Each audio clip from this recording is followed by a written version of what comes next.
Hello class, how are you all? I'm doing great over here and I hope you all are fine over there. Today in my video, I'm going to explain you what is commercial bank, what is financial institutions and what is trade credit. So let's begin.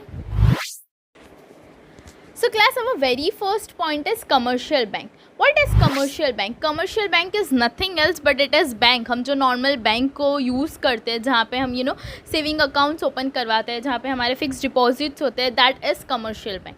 But now you will think कि how commercial bank is link with the corporate finance. Commercial bank और corporate finance कैसे काम करते हैं, right? सो commercial bank का काम क्या है? Commercial banks give deposits. Commercial bank अलग अलग स्कीम्स देती है डिपॉजिट्स के लिए.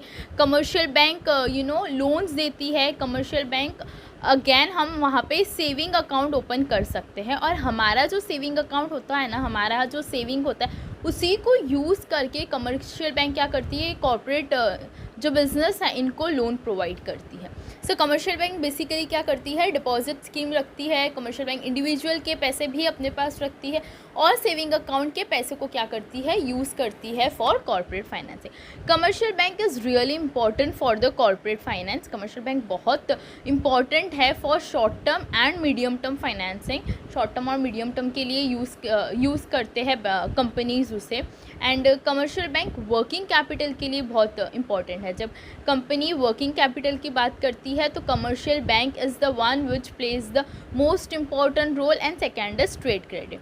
First is commercial bank and second is trade credit. Clear? So going further children, what commercial bank exactly do. Commercial bank exactly किस तरीके से हेल्प कर पाती है? So first of all, commercial bank assist corporate enterprises by giving और by granting term loans to the company. ये commercial bank क्या करती है? कमर्शियल बैंक कंपनीज को टर्म लोन प्रोवाइड करती है. The very first thing. Second, bye subscribing shares and the debentures of the company. Commercial bank क्या करती है, कंपनी के शेयर्स और डिबेंचर्स लेती है और उनको subscribe, that is simple means कि कमर्शियल बैंक क्या करती है, कॉर्पोरेट के कंपनीज के शेयर्स और डिबेंचर्स को लेती है. कभी कभी इंडिविजुअल को अगर शेयर्स वगैरह में इन्वेस्ट करने नहीं आता तो इंडिविजुअल के बिहाफ में कमर्शियल बैंक उनके लिए शेयर्स वगैरह में सब्सक्राइब करती है या शेयर्स वगैरह बाई करती है. सो इसीलिए कमर्शियल बैंक क्या करती है, इन बड़े बड़े कंपनीज़ के शेयर्स और डिबेंचर्स को सब्सक्राइब करती है. Third thing, by underwriting the securities of the company. This is a little lengthy concept but simply ये समझ लो कि जब भी कंपनी अपने सिक्योरिटीज़ को इशू करती है, कुछ पार्ट ऑफ सिक्योरिटी जो रहती है वो कमर्शियल बैंक क्या कर लेती है, अंडरराइटिंग कर लेती है. Clear? Okay, so now next, what else commercial bank do. तो बैंक के पास बहुत अलग अलग स्कीम रहती है, बहुत अलग अलग इनोवेटिव स्कीम रहती है. Four we are going to learn over here. The very first is overdraft facility. Bank overdraft word तुमने बीके के अंदर भी सुना होगा, but what does it means, overdraft होता क्या है?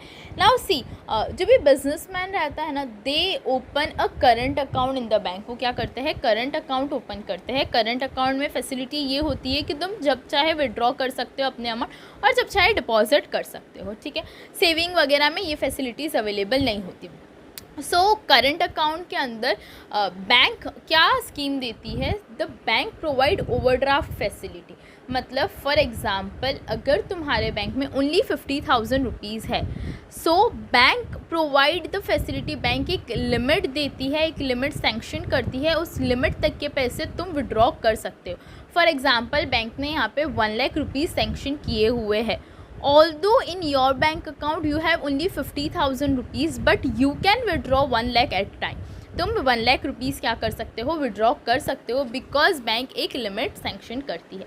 सो दिस इज, तुमने ओवरड्राफ्ट किया, 50,000 था, उसके बदले तुमने 1 लाख लिया, सो तुमने क्या किया, ओवरड्राफ्ट किया. So this is overdraft facility. ठीक है, अब यहाँ पे ओवरड्राफ्ट फैसिलिटी में बैंक क्या करती है, जो भी अमाउंट रहता है तुम्हारा उस पर क्या करती है, इंटरेस्ट चार्ज करती है. I hope overdraft is clear. Okay, now moving forward, the second point is cash credit.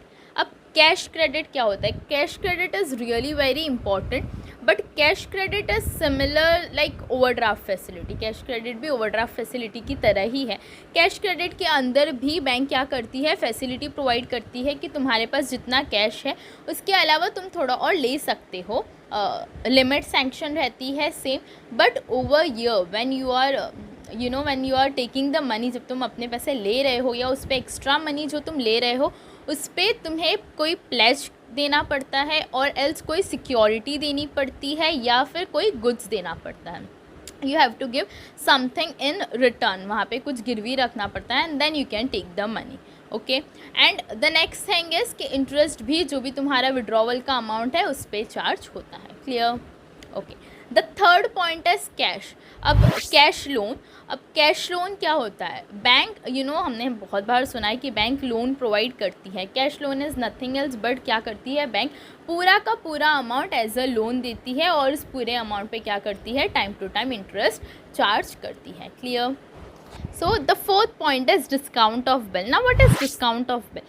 See, actually में होता क्या है कि sometimes buyer and seller when they exchange the good, तो बायर के पास जब पैसे नहीं होते तो बायर क्या कर सकता है? सेलर को एक बिल ड्रॉ करके दे सकता है. वो बिल ऑफ एक्सचेंज होता है और उस बिल पे एक मैच्योरिटी डेट होती है कि समझो for example the maturity that is 31 दिसंबर. तो 31 दिसंबर को बायर क्या करेगा? सेलर को उसके पैसे दे देगा. ठीक है, ऐसे करके एक बिल बनाया जाता है. फॉर एग्जांपल यहाँ पे बायर ने सेलर को ये बिल बना के दिया. अब बैंक क्या रोल प्ले कर सकती है? तो सेलर बैंक के पास जिस दिन उसको बिल मिला on the same date bank के पास जाके वो बिल को डिस्काउंट करवा सकता है. फॉर एग्ज़ाम्पल अगर बिल का अमाउंट समझो 1 लाख रुपीज़ है तो सेलर बैंक के पास सेम डे 3 मंथ 4 मंथ जितने भी मंथ का बिल ड्रॉ हुआ है उस मंथ के पहले ही ऑन द सेम डे जिस दिन बिल ड्रॉ हुआ है उसी दिन जाके बैंक के पास वो बिल दे सकता है और वो बिल के बदले पैसे ले सकता है. But if the amount for example if the amount is 1 lakh rupees तो बैंक जो सेलर है उसको 1 लाख रुपीज़ पूरा नहीं देगा, थोड़ा अमाउंट डिस्काउंट करके देगा, थोड़ा अमाउंट कम करके देगा. जो बीच का अमाउंट बैंक को मिलेगा that is the benefit for the bank. So that is discount of bill. I hope it is clear. So class, now the next topic is financial institution. Now what is financial institution? Financial institution, the word itself means कि we are talking about the money over here. Okay, financial institution was established in the year 1948. It is regulated by central government and state government. In India there are 4 types of financial institution. First is development of the bank, second is financial institution, third is investment institution and fourth is state level institution. Role क्या है? Same, to provide the loan, long term, medium term and short term loan. Now if you want the example, तो development bank का जो example है वो है ICICI. You can consider for financial institution you can consider RCTC, and for investment institution you can consider LIC. These are basically example of the financial institution. अब इनका financial institution का काम क्या है? First, to grant loan same as the commercial bank. Second is to subscribe the shares and the debentures of the company same as commercial bank. Third is to underwrite the securities of the company same as commercial bank. Fourth, to lend the money, पैसा देना उधार पे, to lend the money to the company. So these are basically the function of the financial institution. I hope financial institution is clear to you all. Moving forward to the trade credit, the last point of the chapter. Okay, what is trade credit? Trade credit is really important. Trade credit बहुत important है और होता क्या है? उधार देना, simple उधार देना. The wholesaler, the manufacturer, the supplier, they all do this trade credit. They all use trade credit. करते क्या है? Whenever you are supplying a tangible good, tangible goods जब तुम देते हो या tangible materials जब तुम देते हो तो उसके पैसे थोड़े टाइम के बाद you are going to recover the money in the future period. Future के डेट के अंदर तुम्हें उसके पैसे मिलेंगे. मतलब तुमने अभी गुड्स तो दे दिया, उसके बदले पैसे नहीं मिले, तुमने ये गुड्स किस पे दिया था? उधार पे दिया था. जब क्वांटिटी ज़्यादा हो जाती है तो ये उधार पे गुड्स दिया जाता है. Basically it is a tradition of India nowadays. हर कोई क्या करता है? ट्रेड क्रेडिट को यूज़ करता है. हर कोई क्रेडिट बेसिस पे अपने मटेरियल्स को सप्लाई करता है. बेसिकली ट्रेड क्रेडिट का पीरियड होता है 30 days. But when ever the amount is recovered early, समझो 10 या 15 डेज़ के अंदर अगर अमाउंट रिकवर हो जाता है तो मैन्युफैक्चरर होलसेलर्स क्या करते हैं? थोड़ा डिस्काउंट दे देते हैं. I hope all the 3 points are clear to you all. This was the end of the second chapter. The second chapter is really important from the exam point of view. You know all the answers. I have told in my previous video what all answers are important.